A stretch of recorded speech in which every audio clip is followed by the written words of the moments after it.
பொதுவாக சண்டேன்னு சொன்னாலே எப்போவுமே நம்ம பிரியாணி அது போல தான் சாப்பிடுவோம். இன்னைக்கு கொஞ்சம் ஹெல்த்தி வெர்ஷனாக ராகி களி எப்படி பண்ணுறதுன்னு பார்க்கலாங்க.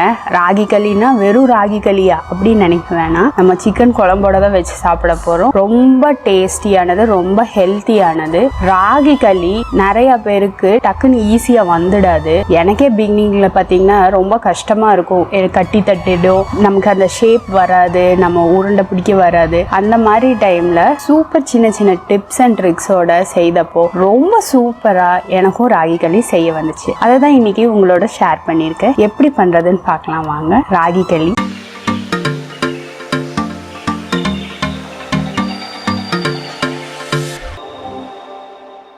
இன்னைக்கு நம்ம ராகி களி எப்படி பண்றதுன்னு பார்க்கலாங்க. பொதுவா ராகி மாவு 1 கப் எடுத்தோம்னா 2 கப் தண்ணி, அதுதான் கணக்கு. இப்போ இங்க ஒரு பவுல் எடுத்திருக்கோம். இப்போ இதுல இந்த ராகி மாவுல இருந்து ஒரு 2 ஸ்பூன் அளவுக்கு மட்டும் எடுத்துடலாம்.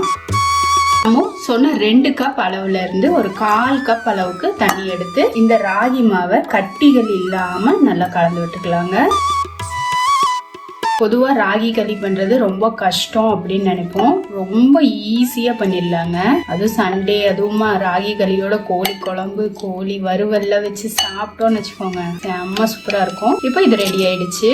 1க்கு 2 டம்ளர் தண்ணி அளவுக்கணும். மீதம் இருக்கிற தண்ணியை இதுல சேர்த்திடலாம். ஒரு 1/4 கப் அளவுக்கு தான் நம்ம ராகி மாவு கரைக்க எடுத்திருந்தோம். மீதம் தண்ணிய இதுல சேர்த்தியாச்சு. இப்போ இது கொதிக்கட்டும். இப்போ தண்ணி பாத்தீங்கன்னா கொதிக்க ஆரம்பிக்குது. இதுல தேவையான அளவு உப்பு போட்டுடலாம். கூடவே நெய் பாத்தீங்கன்னா ஒரு 1/2 டீஸ்பூன் அளவுக்கு சேர்த்திடலாம். இதை கலந்து விட்டுட்டு இப்போ நம்ம கரைச்சோம் இல்லைங்களா இந்த ராகி மாவு கரைசல், இதை சேர்த்துக்கலாம். இப்போ இந்த ராகி மாவு கரைசல் நம்ம சேர்த்தியாச்சு. இது பாத்தீங்கன்னா நமக்கு ஒரு அம்பிலி பதத்துக்கு, இந்த குழந்தைகளுக்கெல்லாம் சாப்பிட வைப்போம் இல்லைங்களா, அந்த அம்பிலி பதத்துக்கு லைட்டா அது போல வரணும். ரொம்பவும் கெட்டியாகாம, நமக்கு பார்த்தாலே தெரியும் அந்த ராகி மாவு குக் ஆகி இருக்கும், கலர் சேஞ்ச் ஆகி வரும். அது இந்த அளவுக்கு நம்ம கலந்து விட்டுறலாம். இப்போ பாத்தீங்கன்னா நமக்கு ராகி மாவு குக் ஆகி கலர் சேஞ்ச் ஆனது உங்களுக்கு பார்த்தாலே தெரியும். ஸ்டேஜ்ல நம்ம ஃப்ளேமை மீடியம் பண்ணிட்டு நம்ம எடுத்து வச்சிருக்க இந்த ராகி மாவை சேர்த்திடலாங்க. ஃப்ளேம் நல்ல மீடியம்ல இருக்கட்டும். நம்ம கையெல்லாம் விட்டு எதுவும் கிளற வேணாம். இப்போ மாவு ஒரே இடத்துல இருக்கனால லைட்டா கொஞ்சம் தட்டி விட்டுறலாம். நம்ம கரண்டி வச்சு ரொம்ப கலக்க வேணாம்.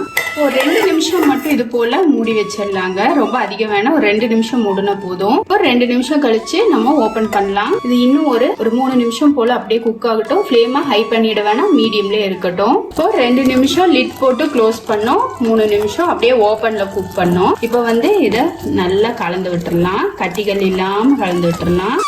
ஃப்ளேம் ஹை பண்ணிட வேணாம், மீடியம்லயே இருக்கட்டும். இப்போ பார்த்தீங்கன்னா நமக்கு கட்டிகள் இல்லாமல் நல்லா கலந்துடுச்சு. ரொம்ப ஸ்ட்ரெயின் பண்ணணும்னு அவசியமே இல்லைங்க.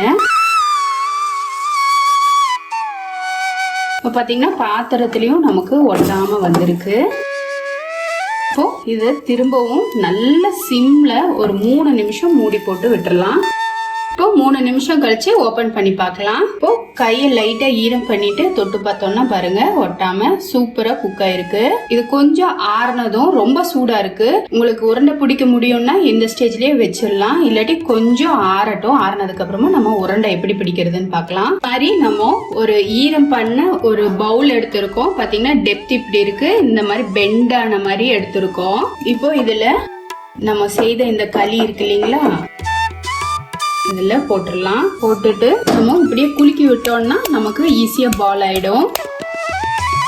கொஞ்சமா கையில ஈரம் தொட்டுக்கிட்டாலும் நமக்கு ஷேப் வைக்கிறதுக்கு ஈஸியா இருக்கும். இதுக்குன்னே நம்ம களி பண்றதுக்கு ஒரு மரத்துல ஒரு பவுலாட்ட இருக்கும் முதல்ல எல்லாம். இப்போ யார்கிட்டயும் அது மாதிரி இல்லை இல்லைங்களா, அதனால நம்ம இது போல செய்துக்கலாம். இது போல நல்லா ரொட்டேட் பண்ணீங்கன்னா கூட நல்ல ஒரு பால் ஷேப்புக்கு வந்துடும். நல்லா இது போல அடிச்சு இது போல ரொட்டேட் பண்ணோம்னா நல்ல ஒரு ஷேப் வந்துடும். சூப்பரான ராகி களி உருண்டை ரெடி ஆயிருக்கு. இதை நல்ல ஒரு சிக்கன் குழம்போட இல்லாட்டி மட்டன் குழம்போட வச்சு சாப்பிட்றப்போ ரொம்பவே சூப்பரா இருக்கும். சூப்பரா ராகி களி உருண்டை செஞ்சாச்சுங்க. இது கூட சூப்பர் டேஸ்டியான சிக்கன் குழம்பு, நாட்டுக்கோழி சிக்கன் குழம்பு இது கூட வச்சு சாப்பிடும்போது எவ்வளோ சூப்பரா இருக்கும் தெரியுங்களா.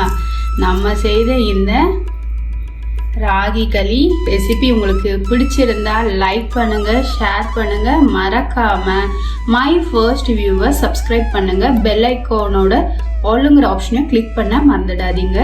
இது வரைக்கும் வீடியோவை பொறுமையாக பார்த்ததுக்கு ரொம்ப ரொம்ப நன்றி ஃப்ரெண்ட்ஸ். தேங்க்யூ.